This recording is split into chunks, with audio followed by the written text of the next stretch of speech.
A lot of times when I record, I play with a pick. Yeah. There's nothing like that palm mute that you can get sometimes. We don't quite. I love this saying, fingers are by the way of the truth. I love that, because I'm old school like you, and we come from that old school thing, and Jamerson and all the John Paul Jones and all those cats. But the pick does serve its purpose. Oh, I mean, growing up, records were filled with bass pick players. Yeah. It was a transitional period. There were the guys who made the transition from playing stand-up bass to the electric bass. Those are the guys who started playing with their fingers because they already knew, how to play with their fingers. And that's why in early Fender basses, they have the thumb rest, and then they have the other rest, which is the finger rest, and the bottom to hold it up, and you use your thumb, right? Yeah. Okay, so that's the finger players. And like you say, James Jamerson, all those guys. Now, then you have the pick players who were actually guitar players. Right. And there were not enough bass players, especially on the West Coast. Tone. Carol Kay changed everything. Oh, God. She came in, she was a bebop guitar player, and she started playing bass. Yeah, she played some great stuff. That was the sound that everybody started going for. And also, back in the day, there was no round wound strings. It was flat. So flat with a pick, man, what a tone. Yeah. And it just sits right there in the mix with an orchestra. Like guys like Phil Spector producing the wall of sound. Well, he would have stand-up bass along with pick bass playing. Really? Yeah, playing the same charts. Wow. Oh, yeah. But what happened was you get the roundness, the bottom end from the stand-up, that sub-harmonic, and then you get the pick really punchy. Yeah. Right there. Clarity of it. Clarity right on top of it. Yeah. Sometimes it's easier to get a sound in the studio with the pick, but then for me at least, we lose a little bit of the feel of the fingers, but it just depends. Did it take you a lot of practicing with the pick to be comfortable with it? Well, see, when I'm recording in the studio with the pick, I'm just sitting down and concentrating on that. Totally. So it's not like I'm moving around or the bass is hanging lower than it should be, to play with the pick. I'm hunched over the bass and play with the pick, I'm the worst upright player. Can you play the upright? It's only because I find it to be impractical for me to haul a stand-up bass around. Yes. And the older I get, the shorter my life gets. I only got so many hours left in my life. It's a lot of hours, but I got less hours than I used to have 20 years ago. So it's kind of like I pick certain things that I really want to devote my life to. Yeah. Sure. And stand-up bass is not one of them. Right. I'd rather play mandolin, which I'm playing now. Okay. I just gravitated towards it. From playing the low end for such a long time, the mandolin, I've been spending time in Nashville, and that sound is all over the place. Mm-hmm. I just gravitated towards it, and it just gives me a certain joy to hear the ringing of that frequency. Sure. It's such a happy sound. Yeah. Even with minor chords, it's very happy. I go and see jazz bands sometimes, and I so want to be able to play upright and swing the jazz and everything. But it's such a commitment. It's a commitment. Yeah. Yes, it is. And I think it's a total commitment. It changes. Your technique is different. I don't even think you use your second finger on your fretting hand, or very rarely. It's the three. Yeah, and then again, I watch videos on YouTube. One of the great things about watching any music centric video is that you're always going to find people that break the rules. Like you were talking about traditional way of playing the bass, upright bass. Yeah. There's guys out there and girls, women, that play it whatever they want to do it. That's true. Use all the fingers and do whatever, 5-string upright basses. Yeah.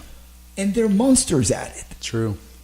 Yeah. It's going to YouTube can be a very scary experience. It can be. And then there's times where you're like, man, this guy's got blistering chops. Can he play with the band out of his room? No. Yes, he can. Only if he wanted to. We hope so. Yeah, only if he wanted to. Can he hang with the drummer? Yeah, that's right. Only if you want. I think all these guys, they can do whatever they want to do. Yeah. A lot of times they're just beyond that. They're just beyond the box. Yeah. For them to play with the drums, we have to be in the box. I got a question for you. So as a bass player, the drums are everything. Mm-hmm. And there's certain guys, have you found this in your career, that you sit down with and just from 4 measures in, everything is beautiful. Mm-hmm. And then there may have been other guys that it took a little longer to find out where they put things, to find out where you fit in there. And what's been your experience with that and how you gel with drummers and things? My approach is to be kind of like the mortar, the cement that goes between the bricks, Yeah. And to me, the foundation of the whole thing is the drums. So to me, it's really my responsibility to make sense of what the drummer is doing. I would never, unless I am producing somebody, then I make them aware of what their function is. Okay. But I would never do that to a drummer. As a matter of fact, what I try to do is to get inside their head, and see through their eyes where everything is. Yeah. Get in deep. Certain people I do that with. Certain people I don't even need to do that. Right. With the drummer and the Guess Who, I don't, because I am so familiar from listening to those records for decades that it's almost like I'm playing along with the record. Yeah, that's cool. It's being played. There's a certain vibe to it. Right. Joseph feels like we have. Let's say these eyes, and he stops in between the punches, Nobody does that anymore. Right. A modern drummer will approach it of, it's a group. You know what I mean? Just keep a groove going on. And no, his approach was more orchestral. Yeah. Right. Which is how the record was made, because that's the vibe of the 60s, late 60s, when that record was released, Yeah. Working with guys like Phil Ramone, who worked with the Carpenters one day, Barbra Streisand the next day, the Guess Who the next day. They bring that orchestral sensibility, even if it's a rock band. Yeah. I love that. There's drummers, and then there's drummers that are musicians. And I love the drummers that are musicians. Oh, absolutely. They hear the whole song. Absolutely. And stuff. And absolutely. The drums make it or break it, Sometimes everything just feels so incredible. You never want to get off the stage. And then sometimes it doesn't. And this holds true with sound, too. I know you know what I'm talking about. Like sometimes, let's face it, it sounds like shit up there, and you can't be that guy that's, looking like he's not having a good time, even though you may not be, because people pay good money to come and see you, what's your take on that? I gotta tell you, what's really made a game changer for me is that when I joined the Guess Who, we did not have like a steady monitor mix guy. Our back line was always consistent, but it's that mix. And we would go from board to board because we're doing a lot of flyaways. So we would get a different monitor guy, and then everybody's trying to get in-ears. Yeah, that's right, in-ears. Yeah. Everybody's trying to get the attention of the guy at the same time. What a nightmare, right? Yes. So I always have one ear in and the other one for the ambience. Yeah. But I got to tell you, I'm using Ultimate Ears, the 11s. Yeah, the 11s. It's so magnificent because what I do is I mic the bass cabinet. Yeah. And what I hear in my in-ear is exactly that. So the ear that does not have the in-ear in, it's like the same tone. It's not a DI, it's the mic. The mic. It's the mic. So nice. It's the actual true sound, Nice. And so we were having, these issues of everybody trying to get at the same time the attention of the monitor guy.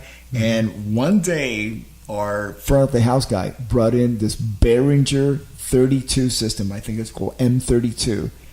Have you ever tried those? Mm-hmm. It's a rack-mounted monitor mixer, and you have an app on your iPhone where you mix yourself. You can set up your own mix. Yes. I have seen that. And I tell you, there's nothing like going on stage. There's very few shows that we've done without a sound check, but I can go there knowing, okay, no sound check, no problem. I just do like a line check before I go on the side of the stage, and I listen to it through my headphones. So I go on stage and I have my iPhone on the side. So between songs, if I need to tweak something, I just go, and it's got 32 tracks to tweak. Wow. So I got all the drums in one sub mix. So if I need more drums, less drums, I just go one knob and bring it up. And you could EQ it too if you wanted to hear. Well, I don't need the EQs because the EQs are pretty much set. It's the same system every single night in a rack. The Behringer, and I gotta tell you, is the most magnificent, game-changing system for in-ear monitors ever. And also, even if you don't have in-ears, you have wedges. You can still use it.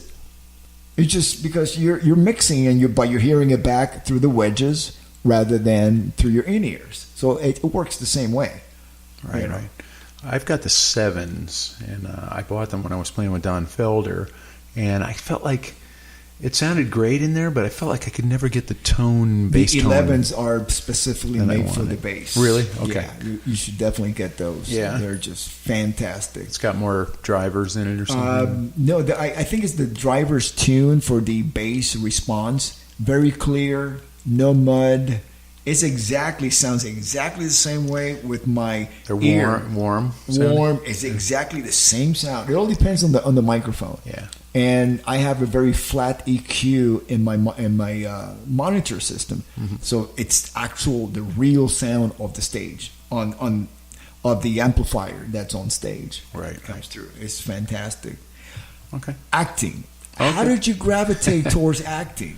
I was actually a childhood actor. Really? I grew up not in Indiana? Yeah, I grew up around the theater and in drama classes and things like that. I think I was in every play that we ever did. Musicals or plays? Both. Both. I remember I played Han Solo in my 5th grade play. You guys had a Star Wars? Yes. What was it? I've never heard of it. We did a Star Wars play, and I was kind of off and running. And there's a lot of parallels between acting and music. Tell me about it. Well, like we were saying, sometimes things don't sound great on stage, and you find out what kind of actor you are, because people paid good money to come and see you. You want to give them the best that you can give them, and I just find that there's I've been on stage most of my life, with the music and the plays and everything, and when I moved out to Los Angeles and got in Quiet Riot, music took over for the next 20 years, or whatever it was. Interesting, even though you were in the hub of acting. Yeah, and music took over for that, 15, 20 years, and then when I got sober, I'm like, there's some other things I want to do. I love playing music, and I'll never give that up. I can't live without it. But there's some other things I'd like to revisit, and I started going back to acting class. I started going on commercial auditions and things like that, and I realized, hey, I really like this, and I studied with some good acting teachers, and I continue to do that. I'm just now starting to work a little bit. I've got 2 Lifetime movies. One that just came out where I played as football coach. And what is it called? It's called Cheerleader Nightmare.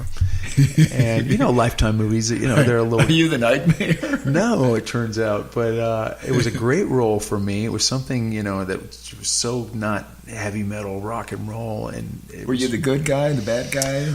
You got to watch the movie because you don't know. Yeah, through the whole thing until the end. You kind of. But I played him like, wow, is he the good guy? Is he the bad guy? Well, let me rephrase that. Do you prefer to play the bad guy or the good guy? I was playing a lot of bad guys in things, and then such as like a lot of short films and a lot of I was around on Sons of Anarchy